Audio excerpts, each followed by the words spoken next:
Welcome back to News Geelong as we continue with more news from our great city.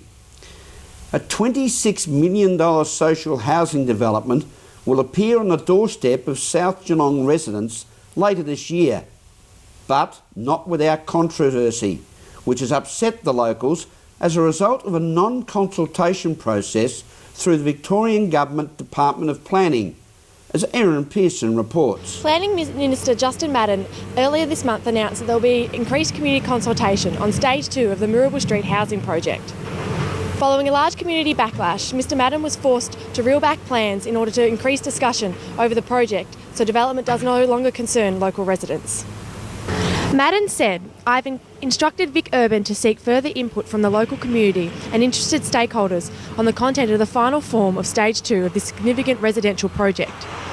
It is important the consultation get underway as soon as practicable to address concerns on the development.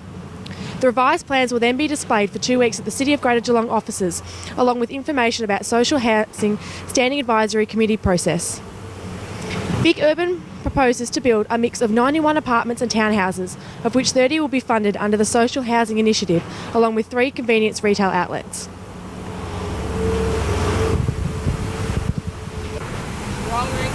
Erin Pearson at site of the Murrible Street housing development. News Geelong. Thank you very much, Erin Pearson. There is a chill in the air. The days are getting shorter and the mist is lingering a little longer over the beautiful seaside town of Portarlington on our Bellarine Peninsula. It's the perfect atmosphere for the 2010 National Celtic Festival, as Erin Pearson reports. From the 11th to the 14th of June, it's the National Celtic Festival in Portarlington. All things Celtic, there's music, dance, workshops, things for children to attend as well, and there's marquees, there's different pub venues all over the seaside town. Many of these music festivals are happening in summer, but for some reason the Celtic Festival seems to be well fitted to the winter time. Well, the National Celtic Festival is held over the long weekend in June. In Portarlington, and it's becoming the biggest Celtic festival in the Southern Hemisphere. Wow, now I know it was in Geelong and it's been down there now for 8 years. What's the transformation of the festival from when you started with it?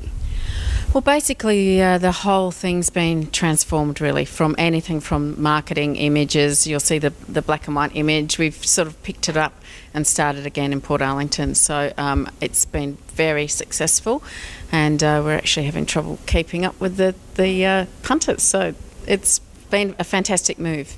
So you've been involved with music and you've got a musical background in your family as well.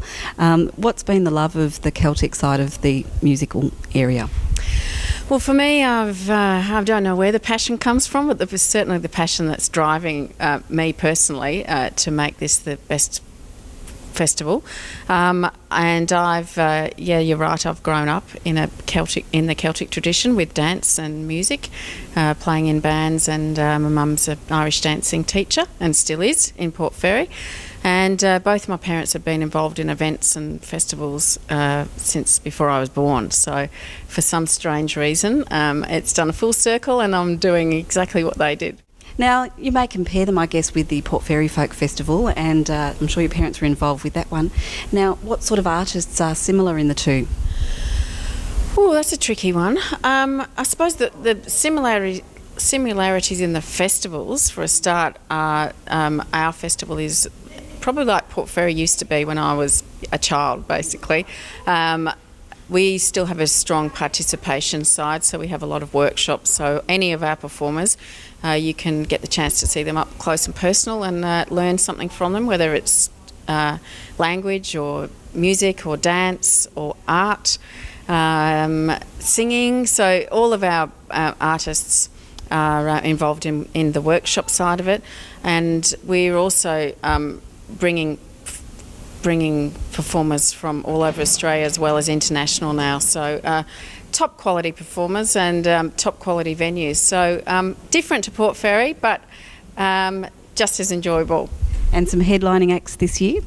This year we've got a fantastic young band called Bioga, and they're the hottest Irish band at the moment. They've never ever been to Australia, so for us it's going to be a big surprise to the audience. People are going to see this band and it's going to be their new favourite. From GPAC, Meryl Friend, News Geelong. And my apologies, yes, that was Meryl Friend, not Erin Pearson. So thank you very much, Meryl.